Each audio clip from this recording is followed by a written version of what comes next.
नमस्कार, मैं राजबरी निषाद नौतनवा नारायण से बिलोंग करता हूँ। ये जो मेरे पीछे आप देख रहे हैं, ये सघन बागवानी हुआ है, फार्मिंग कमर्शियल खेती ड्रैगन फ्रूट की, ये समय ट्रेंड चल रहा है। और जो मेरे बगल में देख रहे हैं, बहुत ही अच्छी क्वालिटी हाई प्रजाति की जो है ये मोरक्कन रेड क्वालिटी का ये आपका ड्रैगन फ्रूट है। इस सेक्शन में अलग अलग सेक्टर है। यहाँ पे यहाँ के जो है सफल किसान हमारे गुरुजी हैं, पेशे से गवर्नमेंटेड टीचर हैं, आपको बताएंगे कैसे इनका ये जर्नी रहा इस खेती का। जी, पहले आपके अभिभावकों, आपके दर्शकों को जो है मेरा अभिवादन। मेरा नाम रितेश कुमार सिंह है। मैं पेशे से एक विज्ञान शिक्षक हूँ और हम लोग जैसे पारंपरिक खेती धान गेहूँ की करते रहे हैं, तो मैंने सोचा कि जब समय लगाते ही हैं पारंपरिक खेती में, तो कुछ नया काम, कुछ बेहतर काम किया जाए और आधुनिक भी हो, और ये जो है प्रकृति के ऊपर इसका दुष्प्रभाव न हो। जहाँ तक हो सकता है ऑर्गेनिक तौर पे ही हमने इसको शुरू किया है।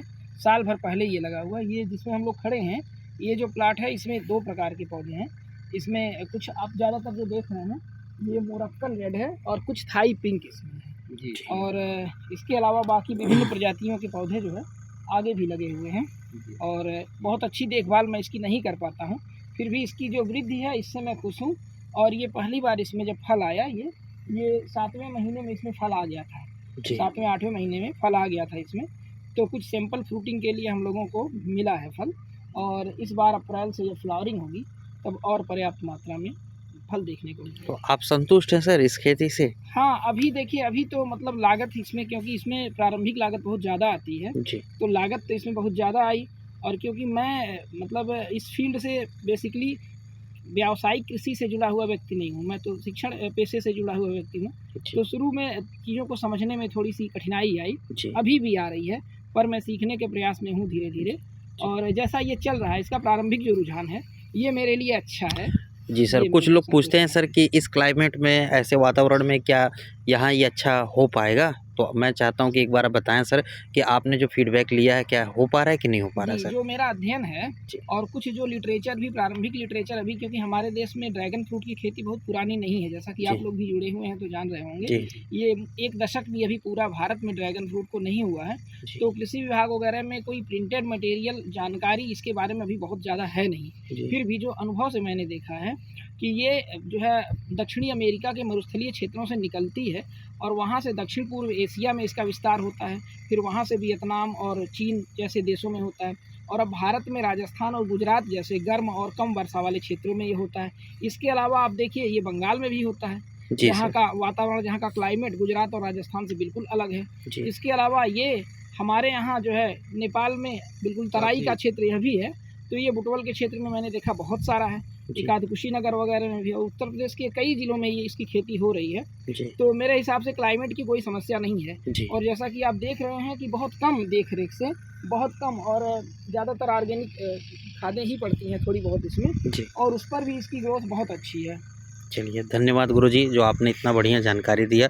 तो किसान भाइयों के लिए 1-2 शब्द का मैसेज दीजिए सर, क्या उन्हें ये खेती करना चाहिए या नहीं? अभी मैं ये देखिए नहीं कह सकता हूँ, क्योंकि अभी क्या है कि अभी मेरी लागत स्वयं नहीं निकली, ईमानदारी से है। तो हाँ, ये है कि अभी जो प्रारंभिक रुझान है, प्रारंभिक रुझान के अनुसार ये ठीक है, क्योंकि इसमें ऐसा नहीं है कि आपको रोज समय देना है। आप जब भी समय हो, समय दे दीजिए। और क्योंकि अब यंत्रीकरण हो गया है, मशीनीकरण हो गया है, अब खेती श्रम प्रधान नहीं है, खेती अब पूंजी प्रधान है और तकनीक प्रधान है। तो पैसे से, तकनीक से और मैनेजमेंट के से आप कर सकते हैं, कोई भी काम कर सकते हैं। तो इसकी जो ग्रोथ है वो ग्रोथ बहुत अच्छी है। अभी ये जो आप देख रहे हैं, इसकी ग्रोथ मॉडरेट है, पर इसके बाद आपको दिखाएंगे दूसरा और तीसरा जो प्लांटेशन हुआ है, क्योंकि मेरा प्लांटेशन 3 चरणों में हुआ है। तो आपको दिखाएंगे उत्तरोत्तर इसमें और ज़्यादा अच्छी प्रजातियाँ आई हैं। वैसे ये प्रजाति भी अच्छी है। जिस किसान से मैंने लिया था इसको, वो काफ़ी सफल और बड़े किसान है ड्रैगन फ्रूट के। और मैं जब पहली बार वो फार्म देखने गया 14 नवंबर को, तो वो फलों से भरा हुआ था। वो जो फार्म था वो भरा हुआ था फलों से। तो मैंने उसी से प्रभावित होकर के ये लगा लिया। लेकिन जैसे जैसे मेरा रिसर्च बढ़ा, मेरी जानकारी बढ़ी, वैसे वैसे मैंने देखा कि ड्रैगन फार्मिंग में सबसे इम्पॉर्टेंट है प्रजाति का चयन है। आपको पौधा भले महंगा मिल रहा हो, लेकिन अच्छी प्रजाति का लगाइए। अच्छी प्रजाति का लगाने से कम समय में फलन स्टार्ट हो जाता है और आपको दवा के ऊपर, फंजीसाइड वगैरह के ऊपर कम खर्च करना पड़ता है। तो आगे प्रजातियां हैं जो इससे भी अच्छी हैं। वैसे ये प्रजाति भी ठीक है, मैं संतुष्ट हूँ इससे भी, पर आगे जो प्रजातियां हैं वो इससे भी गजब की हैं। जी ठीक है सर। तो सर जी धन्यवाद। इसका टेस्ट और साइज कितना होता है, कब कब रोपित किया जाता है, इसका मेच्योर कब होता है, तो इसकी अवधि कितनी होती है फल होने की, पेड़ पौधे इसको की? रोपित करने का समय वही है कि जब मतलब ना तो बहुत जाड़ा हो ना बहुत गर्मी हो। जी। अब ये मेरा जो लगा था, ये मेरा लगाने का विचार तो अप्रैल में था, पर किन्हीं व्यक्तिगत कारणों से मैं समय से इसको लगा नहीं पाया था, जी, जी। तो मैं इसको नवंबर में जाके लगाया था। अब नवंबर में ये लगा तो आप सोच सकते हैं 1 महीना चला, उसके बाद ठंडी आ गई। जी, जी। ठंडी आ गई, फिर जब ठंडी बीती तब फिर इसकी ग्रोथ हुई। तो ये समय से यदि लगा होता तो इसकी वृद्धि अभी तक और दिखाई देती है आपको। लेकिन जो दूसरा मैंने प्लाट लगाया है साइम रेड सी वैरायटी का, वो मैंने मार्च में लगाया है। जी। तो मार्च, मुझे लगता है कि फरवरी मार्च का जो महीना है वो इसको लगाने के लिए सबसे उत्तम है, क्योंकि ना तो बहुत गर्मी होती है ना बहुत ठंडी होती है।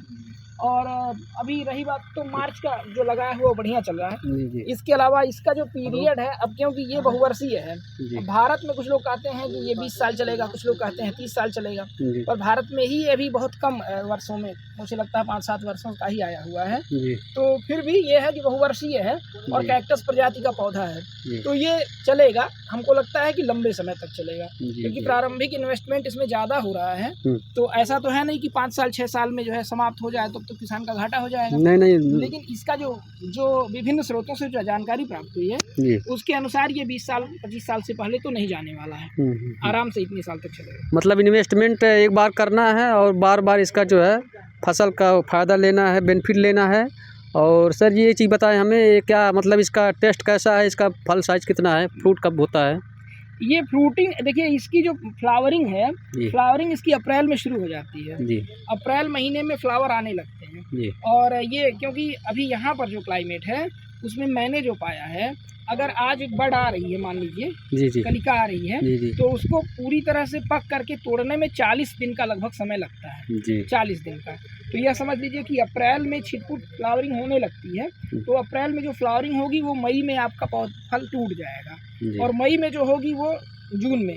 समझिए कि 40 दिन 45 दिन में जो है फल मेच्योर हो जाता है, तोड़ने लायक हो जाता है। और ऐसे समझ लीजिए कि अप्रैल से शुरू होता है, अप्रैल मई तो थोड़ा कम रहता है, लेकिन जब शावर आता है, वर्षा आती है थोड़ी, तो वर्षा के बाद इसमें फ्रूटिंग बहुत फास्ट हो जाती है। और ये जुलाई अगस्त सितंबर तो बहुत बढ़िया चलता है, अक्टूबर तक बहुत बढ़िया चलता है, और नवंबर तक इसमें फल थे। यह समझ लीजिए कि ये इसमें जो है छठ का त्यौहार आता है, तब तक बड़े आराम से रहते हैं, इक्का दुक्का दिसंबर तक भी जाते हैं। और पूरी तरह से जब फल नहीं लगता है तो वो समझिए दिसंबर, जनवरी, फरवरी, मार्च, बस ये 4 महीना इसका रेस्टिंग मंथ है। अप्रैल से आपको फिर कलियाँ दिखाई देने लगेंगी इसमें। ठीक है मार साहब, जैसा कि मैं देख पा रहा हूँ, मैं भी मतलब एक्सपीरियंस लिया हूँ इसका। जो कैक्टस प्रजाति का ये ड्रैगन फ्रूट है, इसको लो केयर से भी मतलब मैनेजमेंट से इसको ज़्यादा कम देख रेख में हो जाता है मेरे ख्याल से।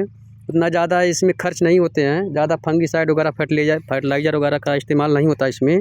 आप ऑर्गेनिक खेती के तौर पे यहाँ पर जो है वर्मी कंपोस्ट वगैरह, कोकोपीट, नीम खली इत्यादि आप डाल सकते हैं समय समय पे। इसमें जो है लेबर कॉस्ट थोड़ा पड़ सकता है आपका, जो भी होगा सही होगा।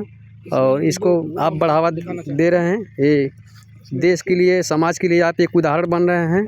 यहाँ आधुनिक खेती करके जो है